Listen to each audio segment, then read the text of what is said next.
দিনটা ছিল খুব স্পেশাল, তাই দুদিনের ছুটি নিয়ে সকাল সকাল বেরিয়ে পড়লাম ঘুরতে।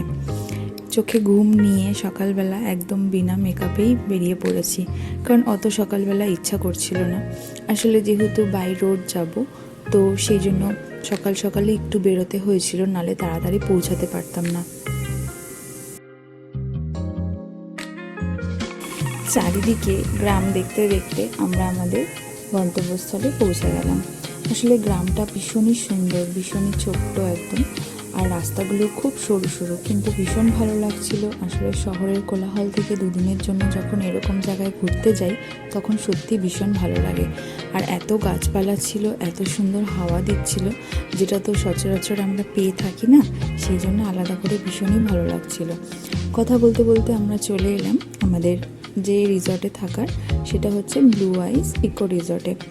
যে রিসর্টটা ভীষণই সুন্দর।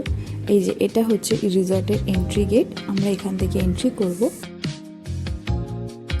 আর এই দিকটা ছিল, এই যে সোজা যে রাস্তাটা চলে যাচ্ছে, এই দিক থেকে সি বিচ, এদিক থেকে গিয়ে কিছুটা হেঁটে গিয়ে সি বিচ যেতে হয়। এবার আমরা রিসর্টের ভেতরে যাচ্ছি। রিসর্টটা ভীষণই সুন্দর, অনেকটা বড় এরিয়া নিয়ে সাজানো গোছানো, খুবই সুন্দর। এই বাঁদিকে হচ্ছে ওদের অফিস, আর এছাড়া চারিদিকে সব রুম রয়েছে। আর এই ডান দিকে এটা হচ্ছে কিচেন, আর তার পাশেই রয়েছে রেস্টুরেন্ট। এছাড়া এই মাঝখানটায়, যেখানটায় গাছ দিয়ে সুন্দর করে সাজানো আছে, এই মাঝখানে হচ্ছে বসে আড্ডা মারা যায়, অথবা চাইলে খাওয়াও যায়, ওখানে খাওয়ার জায়গাও আছে। আর এইগুলো হচ্ছে সব রুম, আর এগুলো হচ্ছে ছোট ছোট আলাদা আলাদা কটেজ টাইপের রুম। এখনও এখানে কাজ চলছে, আরও অনেক রুম তৈরি হচ্ছে সাথে।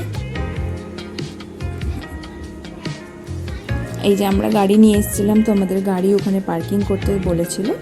এটা আমাদের রুম, একদম রুমের সামনেই আমরা গাড়ি পার্কিং করেছি। আর এখানে গাড়ি পার্কিং করার অনেক বড় জায়গা আছে। আর এটা হচ্ছে একদম লম্বা বারান্দা মতন, ভীষণ সুন্দর, একদম খোলামেলা, আর জায়গাটা অনেক বড় এরিয়া নিয়ে। এই হচ্ছে আমাদের বেডরুম। এখানে 4 জন ভীষণ ভালোভাবে শোয়া যাবে। অনেক বড় বেড, সাথে একটা ছোট ড্রেসিং টেবিল, একটা ছোট চেয়ার, আর এখানে বেসিন, আর ওই দিকটা হচ্ছে বাথরুম। আমার তো মোটামুটি ভীষণই ভালো লেগেছে, জায়গাটাও খুব সুন্দর। সবথেকে বেশি হচ্ছে রিসর্টটা ভীষণই সুন্দর, ভীষণ সুন্দরভাবে সাজানো।